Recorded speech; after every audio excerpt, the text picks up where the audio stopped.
친구를 앞세워 본인은 잘못이 없다고 주장하고 있는 윤석열. 정말 뻔뻔하기 짝이 없죠? 그런데 수사 속도가 의외로 빨라지기 시작하자 꽤나 당황한 모습입니다. 윤석열이 4일 국회 본회의장에서 계엄 해제 요구 결의안이 가결된 지 약 20분 만인 오전 1시 20분부터 1시 50분쯤까지 30분간 합참 전투통제실을 방문한 것으로 확인됐습니다. 전투통제실은 대통령실과 같은 경내에 있는 합참 지하 3층 벙커에 있고 이중 결심실은 군 수뇌부 중에서도 극소수만 출입할 수 있는 보안시설 안에 보안시설로 꼽힙니다.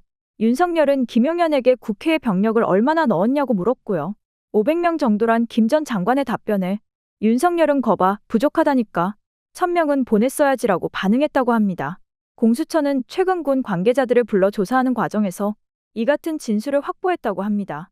검찰이 공수처한테 사건을 넘겨준 뒤로 나온 증언입니다. 이는 지난 12일 윤석열의 계엄 관련 네 번째 대국민 담화 내용과는 배치되는 진술이기도 합니다. 뒤에서 보여드릴 윤석열의 당시 담화? 다시 보기 역겹더라도 끝까지 보셔야 윤석열이 왜 긴급 체포되어야 하는지 확실하게 아실 수 있습니다. 윤석열의 40년 친구인 석동현 변호사가 지난 19일 기자들을 만나 윤석열은 국회의원을 체포하라, 끌어내라고 한 적이 없다며 체포의 채자도 꺼낸 적이 없다고 하기도 했습니다. 석동현 씨도 내란 선전죄로 끌려 들어가고 싶은 모양입니다.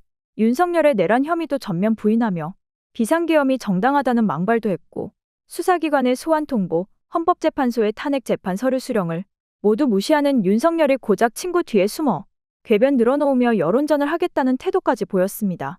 제정신이 아닌 것입니다.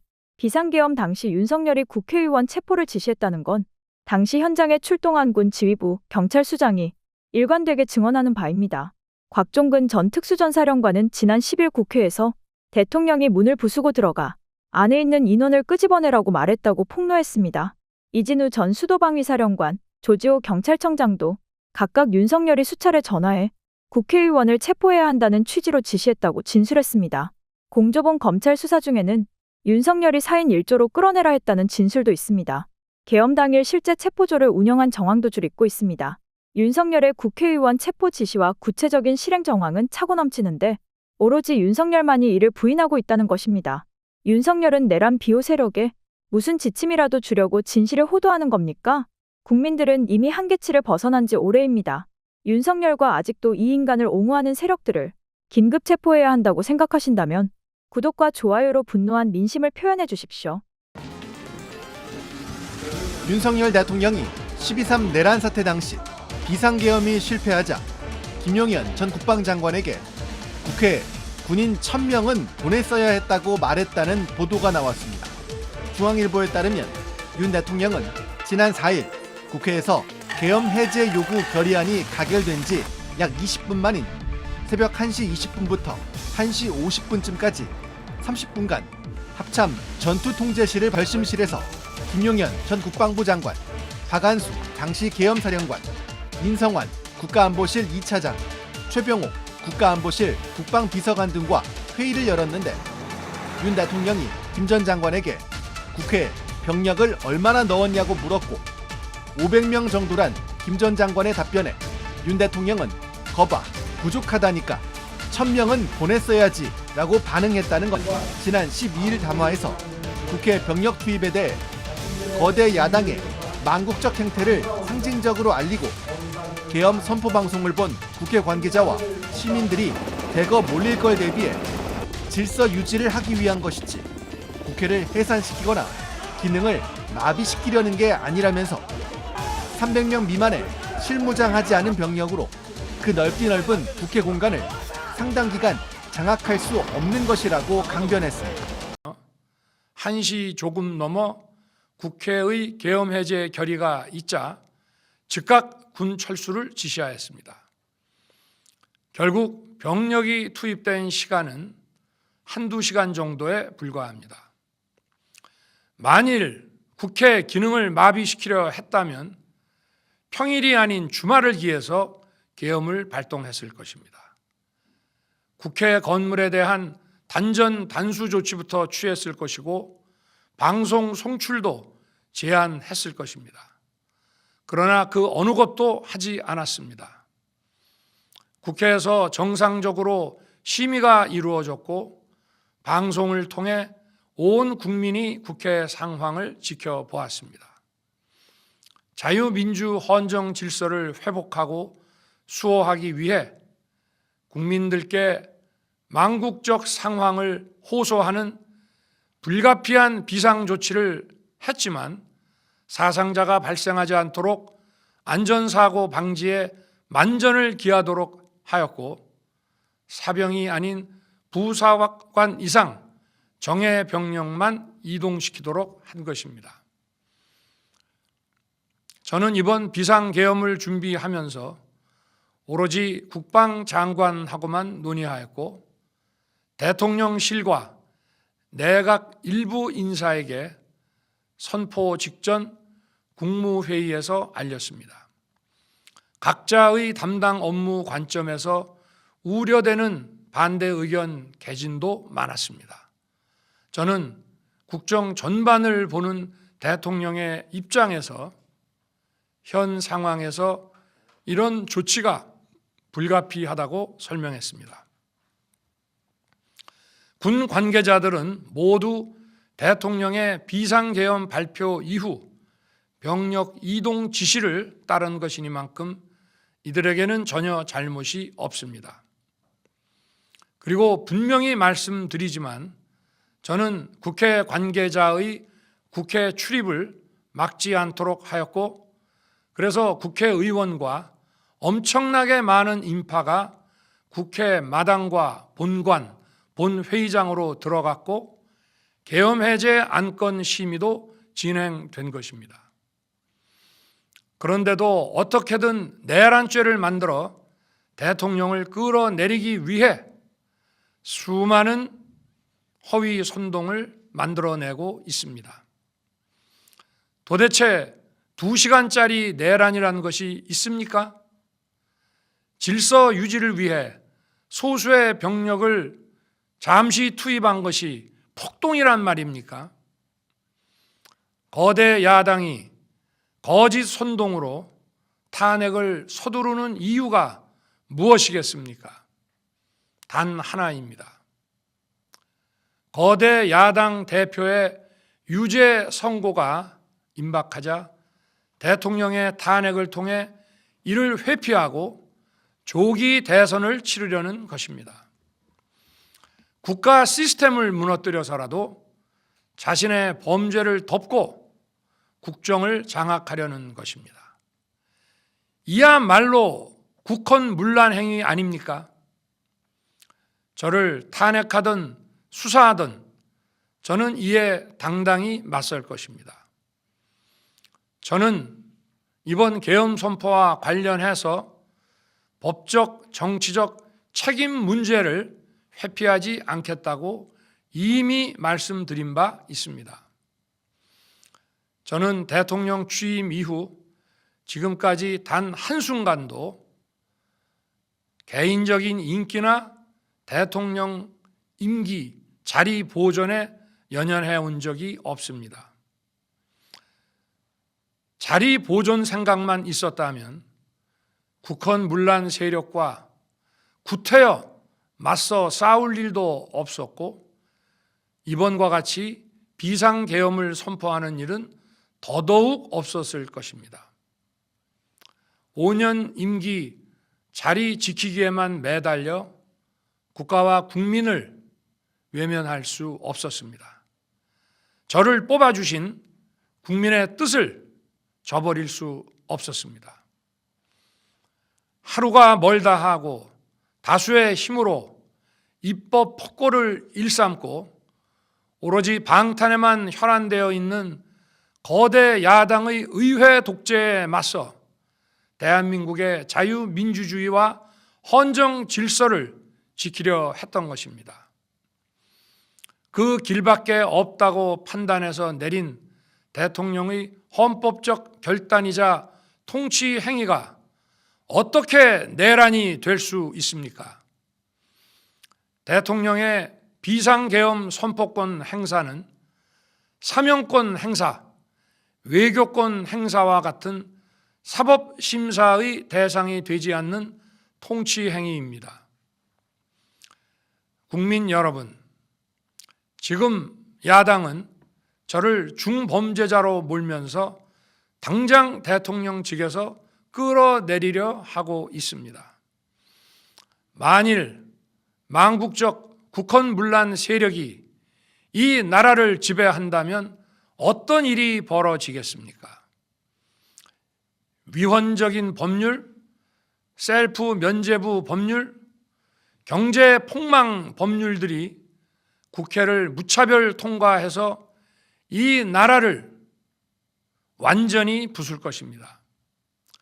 원전 산업, 반도체 산업을 비롯한 미래 성장 동력은 고사될 것이고 중국산 태양광 시설들이 전국의 살림을 파괴할 것입니다.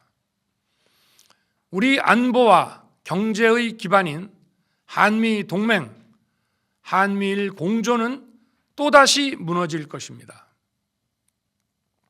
북한은 핵과 미사일을 고도화하여 우리의 삶을 더 심각하게 위협할 것입니다. 그러면 이 나라 대한민국의 미래가 어떻게 되겠습니까? 간첩이 활개치고 마약이 미래 세대를 망가뜨리고 조폭이 설치는 그런 나라가 되지 않겠습니까? 지금껏 국정 마비와 국헌 문란을 주도한 세력과 범죄자 집단이 국정을 장악하고 대한민국의 미래를 위협하는 일만큼은 어떤 일이 있어도 막아야 합니다. 저는 끝까지 싸울 것입니다. 국민 여러분, 국정 마비의 망국적 비상 상황에서 나라를 지키기 위해 국정을 정상화하기 위해 대통령의 법적 권한으로 행사한 비상계엄 조치는 대통령의 고도의 정치적 판단이고 오로지 국회의 해제 요구만으로 통제할 수 있는 것입니다.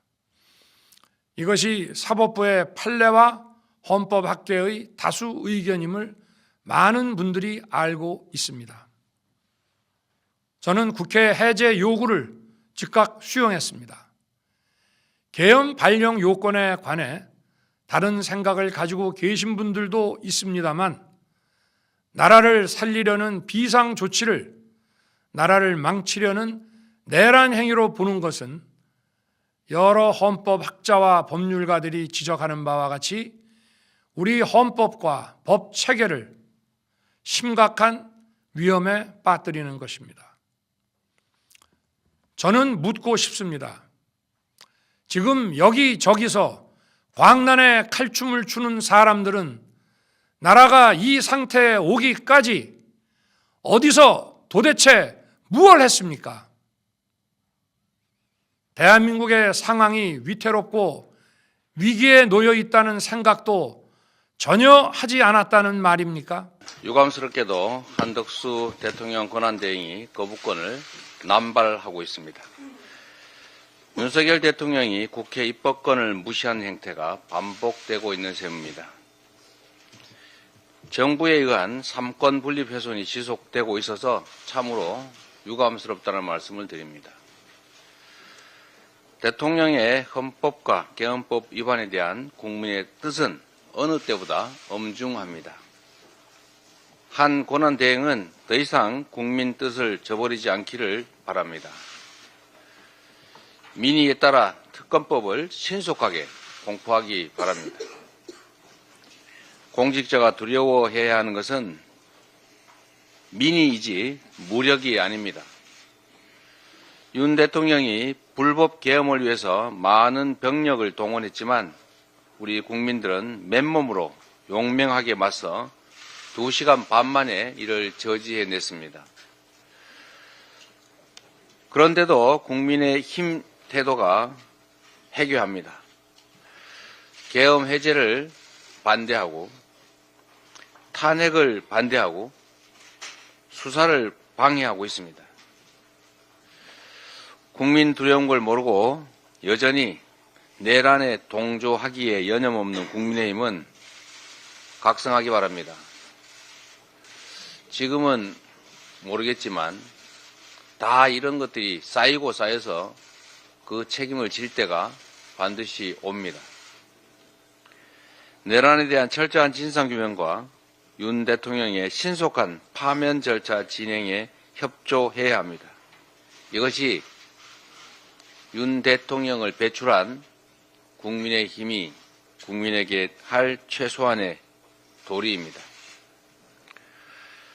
불법 비상계엄이 촉발한 내란 사태 때문에 경제지표가 온통 빨간불입니다. 소상공인 10명 중에 9명은 매출이 줄었고 수출 기업들도 큰 피해를 입고 있습니다. 연말 대목은 사라져버렸고 소비 절벽도 현실화됐습니다. 가뜩이나 지속된 경기 침체 때문에 서민과 취약계층의 경제적 부담이 가중되어 왔는데 고환율, 고물가는 물가에서도 불평등을 부추기고 있습니다. 성장의 하방 압력이 뚜렷해지자 경제당국이 이제서야 추경을 주장하고 나섰습니다. 늦었지만 다행입니다. 윤 대통령이 억압을 안 해서 그런지 이제 제대로 된 목소리들이 조금씩 나오는 것 같습니다. 민생 추경은 더 이상 선택의 문제도 아니고 정쟁의 대상도 아닙니다. 국난에 비견되는 이 비상한 시국에 신속한 그리고 비상한 대책이 반드시 마련되어야 합니다.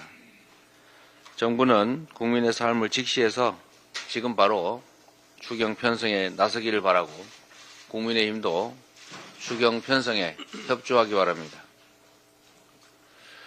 30대 싱글맘을 죽음으로 내몬 불법 추심 사채업자가 엊그제 구속됐다고 합니다. 그렇긴 하지만 지속적인 경기 악화로 금융 약자들은 여전히 불법 사채에 시달리고 있습니다. 불법 사금융 상담 건수가 4만여 건으로 작년에 4배를 넘고 있다고 합니다. 우리 민주당이 제출한 그리고 개인적으로 저의 소망사항이었던 불법사채 금지법이 이제 상임위를 통과했다고 합니다. 여야 간에 합의된 만큼 신속하게 법사위를 거쳐서 본회의에서 의결되기를 바랍니다. 더 이상 빚 때문에 목숨을 끊는 일이 있어서는 안 되겠습니다. 서민과 취약계층에게 더 혹독하고 또 고통스러운 시기인 만큼 악성 사금융으로 인한 피해가 없도록 정부 당국도 불법 사채 근절에 총력을 다해 주시기 바랍니다. 나라가 망하는 징조가 몇 개 있는데 그 중에 하나가 불법 고리대 성행입니다. 도박도 마찬가지입니다. 신속하게 불법 사금융 금지 법안이 시행되기를 기대합니다. 고맙습니다. 다음으로 박찬대 원내대표의 발언이 있겠습니다. 한덕수 총리가 국회가 의결한 6개 법안에 대해 거부권을 행사했습니다. 소극적 권한만 행사하며 국정을 안정적으로 이끌어야 할 총리가 거부권이라는 가장 적극적 권한을 행사한 데 대해 매우 유감입니다. 오로지 헌법 정신과 국가의 미래를 최우선으로 고려한 결과가 이런 것입니까? 윤석열의 길을 그대로 따라가겠다는 것인지 묻지 않을 수 없습니다. 진심으로 대한민국의 미래를 생각하고 국민을 위한다면 거부권 행사가 아니라 신속하게 내란 사태 종결을 위한 절차를 밟아야 합니다. 내란 사태를 수사할 상설특검 후보자 추천 의뢰를 지체 없이 하고 내란 수사 일반 특검법과 김건희 특검법도 즉시 공포하십시오. 헌법재판관 임명을 지연시키는 일 역시 없어야 합니다. 한덕수 총리는 국가적 위기 상황에서 역사에 기록될 자신의 마지막 모습이 어떤 것이어야 하는지 심사숙고하길 바랍니다. 최근 탄핵 정국을 틈타 공공기관 인사를 강행하려는 움직임이 있습니다. 고위 공직자들 승진 등을 최대한 진행하려는 움직임도 포착되고 있습니다. 한덕수 총리는 헌법재판관 임명 등 아주 긴급하고 필요한 인사가 아니면 대통령 임명직위의 인사를 최소화해야 합니다. 공공기관 인사는 헌법재판소에 탄핵 심판 결과가 나온 후로 미루고 정부 고위 공직자 승진 인사 등도 동결할 것을 강력히 촉구합니다. 그 밥에 그 나물이 아니라 쉰 밥에 쉰 나물입니다. 검사 출신 대통령이라는 자가 헌법을 위반하여 내란죄를 일으키더니 그 40년 지기 변호사라는 자는 내란죄가 아니라고 궤변을 늘어놓았습니다. 12.3 비상계엄 선포가 헌법에서 규정한 조건, 전시, 사변 또는 이에 준하는 국가 비상사태와 전혀 부합하지 않는데 그것이 어떻게 문제가 없다고 주장할 수 있는 것입니까? 완전 무장한 계엄군이 국회로 난입해 헌법기관인 국회의 기능을 마비시키려 한 충격적인 장면을 온 국민이 실시간으로 지켜봤는데 이게 내란죄가 아니라니 무슨 헛소리를 하는 것입니까? 대통령은 법률가인데 체포란 얘기를 왜 하겠느냐고 하는데 그러면 대통령으로부터 국회의원 체포 명령을 받았다는 조지호 경찰청장과 곽종근 특수전 사령관, 홍장원 전 국정원 제1차장이 서로 짜고 거짓말을 했다는 것입니까? 2시간 만에 그냥 두는 내란이 어딨냐는 대목은 헛웃음만 나옵니다. 다른 사람도 아닌 검사 출신 윤석열과 석동현 변호사가 이런 황당한 궤변을 늘어놓는다는 사실이 기가 막힙니다.